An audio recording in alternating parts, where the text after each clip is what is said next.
Arab Bedouins' prophecy. From millennium past, there were two types of Arabs, city dwellers and Bedouins. Bedouins are nomads. They travel through the vast deserts and are constantly on the move.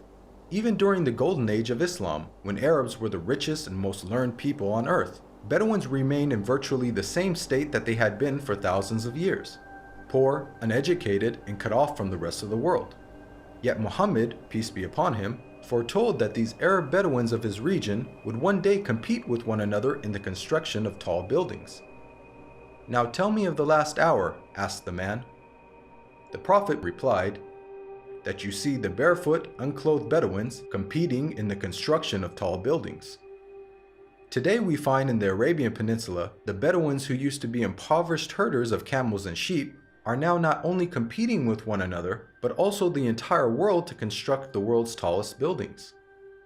How did one of the poorest people on earth, who literally wore rags, become the wealthiest nations on earth?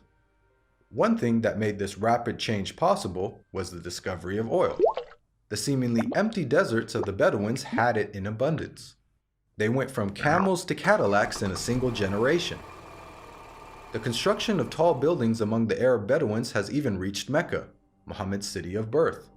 The last few decades have seen a massive surge in building construction in Mecca. The famous Mecca Clock Tower is currently the third tallest building in the world. In order for such construction to be possible, many of Mecca's ancient mountains had to be demolished in order to make room for the tall buildings that had sprung up. Amazingly, this is also something that Muhammad had foretold. He said, "The hour will not be established until the mountains are moved from their places." This tremendous feat of demolishing entire mountains has only been made possible in the 20th century with the advent of technology such as explosives. It's important to point out that Muhammad himself was a simple man and wanted other Muslims to maintain that simplicity. He did not like Muslims to be extravagant. So, if he wanted to will this prophecy to become true, he would have to encourage the Arabs to build tall buildings, yet he never did. Spread of sexual immorality and disease. Muhammad, peace be upon him, revealed that the Day of Judgment would not take place until sexual immorality had become so prevalent and normalized that it would begin to be carried out even in public places. He said, "The hour will not be established until people fornicate with each other in the road, just as donkeys fornicate." Today we live in a world where we are being constantly bombarded with explicit sexual imagery, be it in TV, film, or advertising. And with the advent of the internet, pornography has now become readily available at any time and any place. In fact, we are finding more and more stories in the news of people being arrested for having sex in public. And an interesting side note is that the Prophet Muhammad, peace be upon him, described what will be the consequences of such widespread sexual immorality. He said, "Never does sexual perversion become widespread and publicly known in certain people without them being overtaken by disease that never happened to their ancestors who came before them." The increase of sexual immorality has seen the emergence of previously unheard of diseases such as AIDS, just as the Prophet Muhammad had forewarned. A world steeped in interest. Muhammad, peace be upon him, claimed that the practice of interest would one day become so dominant that even those who try to avoid it will still feel its impact. He said, "A time will come upon mankind when they will consume interest. Whoever does not take from it will be afflicted by its dust." This clearly describes the state of the world economy today. In the modern world, it is almost impossible to avoid dealing with, or at the very least being impacted by, interest. Just think about how many people have interest-bearing bank accounts and buy things using credit cards. Even if one somehow manages to avoid dealing in interest directly, almost every aspect of our lives is impacted by it. Central banks influence the purchasing power of our money, and virtually every country in the world, even those considered to be wealthy, are drowning in interest-based debt. The financial system even suffered a global collapse in 2008, a disaster which had plunged the world into economic turmoil, the consequences of which will be felt for generations to come. What makes this prediction amazing is that the financial state of the world over the last century is unique in history. At the time of Muhammad, Finance was based on commodities with intrinsic value, such as gold and silver coins. Gold and silver have been used as the most common form of currency throughout history. The use of paper money with no intrinsic value, along with the massive debt and interest that it has resulted in, is a phenomenon of modern finance, and not something that could have been easily guessed by Muhammad over 1400 years ago. The defeat of Rome and the conquest of Persia. During the Battle of the Trench, where Muhammad, peace be upon him, and his followers were under siege by their enemies, being outnumbered 3-1 and staring in the face of certain defeat, the Prophet made some bold predictions. He said, "God is most great. I have been given the keys of Syria. By God, I can see its red palaces at the moment. God is most great. I have been given Persia. God is most great. I have been given the keys of Yemen." At that moment, Muhammad had made the astonishing claim that the Muslims would not only take the lands of Yemen and Syria, much of which was under the occupation of the Roman Empire, but that they would also defeat the mighty Persian Empire. Historically, Muhammad's companions saw this prophecy fulfilled before their very eyes, as they went on to defeat the Romans and conquer Persia. What are the odds that the Muslims, who lacked economic and military strength, could topple the superpowers of the world in such a short span of time? The astonishing way that the Muslims defeated the superpowers captured the world by surprise. As historian Barnaby Rogerson explains, you have to remember that the two great superpowers were the Byzantine Empire, i.e. the Eastern Roman Empire, and Sassanid Persia. They were the dominant superpowers. If you're putting it in a modern parlance, it's a bit like the Eskimos taking on the United States of America and Russia. No rational person would have ever conceived of such a possibility. The sentiment is echoed by historians who cannot explain how Islam became such a dominant force so quickly. Professor of Byzantine Studies, Andrew Louth, wrote, "The speed with which the eastern provinces of the Byzantine Empire succumbed to the Arabs remains to be explained by historians." Prevalence of writing. Many of us take for granted the ability to read and write, and the abundance of books that are available in the modern age. However, for the people of the past, illiteracy was the norm, and books were very scarce. Muhammad, peace be upon him, was born into a society in which very few people could read or write. It is estimated that the number of people who were literate in his locality of Western Saudi Arabia did not exceed 17. Muhammad himself could not read or write. Against this backdrop, the Prophet Muhammad made the prediction that writing will one day become widespread among mankind. He said, "Ahead of the hour, the pen will prevail." The Arabic word used for pen here is qalam, which also carries the wider meaning of writing. This perfectly describes our world today, in which it is the norm for people to read and write, and there is an abundance of books, newspapers, and magazines. This has only been made possible thanks to 15th century technological advances, such as printing that took place over 800 years after Muhammad's prophecy. And with the advent of the internet, writing is spreading even more. Anybody with a computer or smartphone now has access to millions of books with just the click of a finger. It's quite powerful that Muhammad, who could neither read nor write, prophesied the spread of reading and writing. The greening of Arabia's deserts. The Prophet Muhammad, peace be upon him, made a bold prediction about the future state of Arabia. He said, "The hour will not begin until the land of the Arabs once again become meadows and rivers." This narration anticipated the greening of Arabia's extensive dry desert environment. As recently as 1986, there was little to no farming in the region. However, over the last 30 years, these deserts have been transformed to grow grains, fruits, and vegetables, thanks to techniques such as center pivot irrigation. This is a process that pumps water to the surface from deep underground reserves, some of which date back to the last ice age 20,000 years ago. Now put yourself in the position of a person living in 7th century Arabia.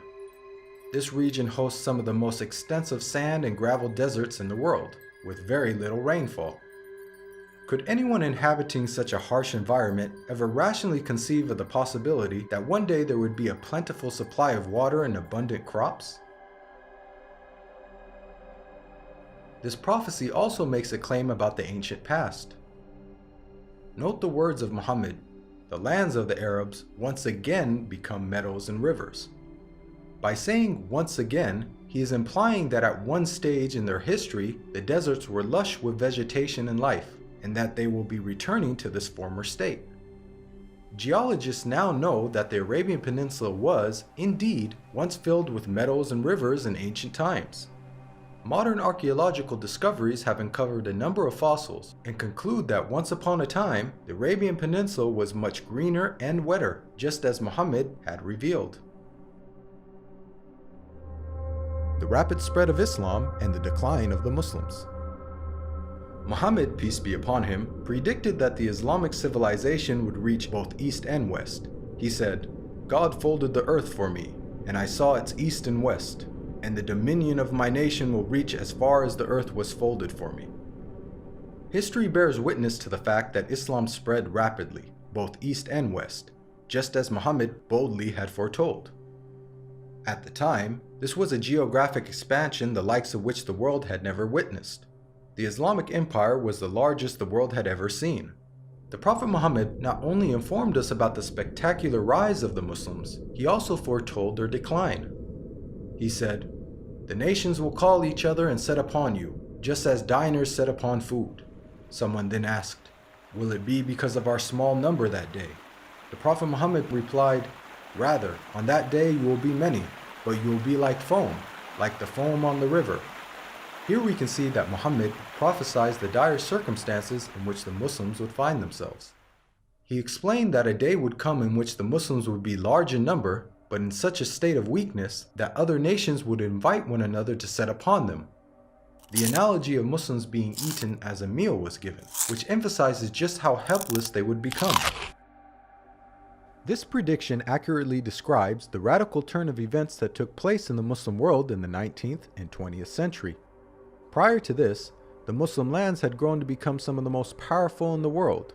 From the time of the death of Muhammad until the 19th century, the Muslims were economically, politically, militarily, and technologically far ahead of most of the world. Then the unthinkable happened. Nearly all the Muslim world was occupied, colonized, and militarily defeated by non-Muslim nations. Russia had annexed the Caucasus. France controlled Algeria, Morocco, and Tunisia. Great Britain occupied Egypt, Syria, Iraq, Palestine, and India. And the Dutch controlled Malaysia and Indonesia. Of the 50 Muslim countries that exist today, only a few survived occupation, and the ones that did were still subject to colonial masters. All of this is just as the Prophet Muhammad had predicted. At the time, there was an estimated 200 million Muslims, representing 12.5% of the world's population. But their considerable numbers could do nothing to prevent the defeat by their rivals. They were weak like the foam on a river. Again, just as Muhammad had foretold. If we reflect on this prediction, it is quite counterintuitive. If this prediction was guesswork, then it would have made more sense to state that the Muslims would be diminished in number and that would be the cause of their weakness. Yet Muhammad predicted the exact opposite. A paradoxical situation of the Muslims being vast in number but very weak. And it came true. Historically speaking, when religions lose their influence on the world stage in such a way, it is usually followed by a stagnation or decline in the number of their followers. Yet Muhammad foretold the exact opposite with regards to the religion of Islam. He said that it would continue to grow in terms of the number of followers, to the extent that it would eventually enter every household. He said, "This matter will certainly reach every place touched by night and day. God will not leave a house or residence, except that God will cause this religion to enter it." Today we are witnessing this prophecy unfold before our very eyes. Islam is currently the fastest growing religion in the world, with nearly 1 in 4 people on earth being a Muslim, and is forecasted to be the world's largest religion by the year 2070. This is despite Islam being constantly attacked by the media, the colonization of Muslim lands, and the many wars that have been waged in the Muslim world.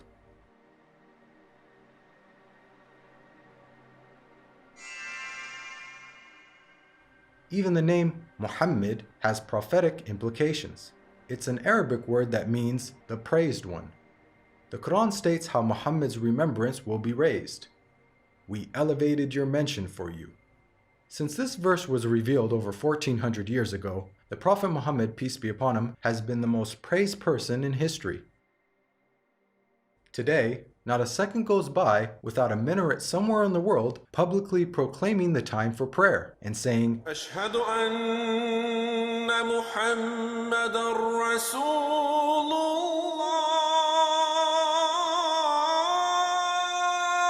I bear witness that Muhammad is the messenger of God. أشهد أن محمدًا رسول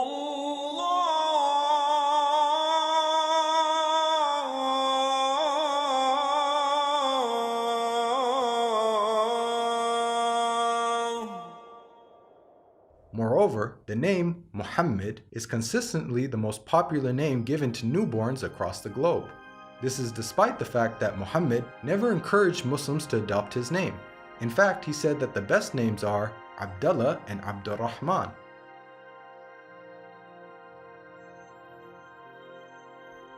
Now, we've analyzed a number of the Prophet Muhammad's prophecies, which were made over 1400 years ago, and have seen how he has accurately foretold many things. Purely from the standpoint of basic probability, for someone to accurately guess about such future events, which spanned across multiple nations in different time periods, many of which were outside the sphere of Muslim influence, to give so many predictions without making a single mistake is utterly impossible.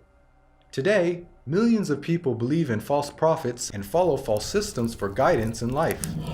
As human beings, we're willing to follow false prophets, man-made systems, and baseless superstitions, but why don't we accept the real guidance when it comes from God? God empowered the Prophet Muhammad with accurate prophecies as a way for us to distinguish the true prophets from the false. Truth has now arrived, and falsehood perished, for falsehood is, by its nature, bound to perish. This video is based on the book, The Forbidden Prophecies. To learn more about the evidences for Muhammad's prophethood, please download your free copy of the book at the link below.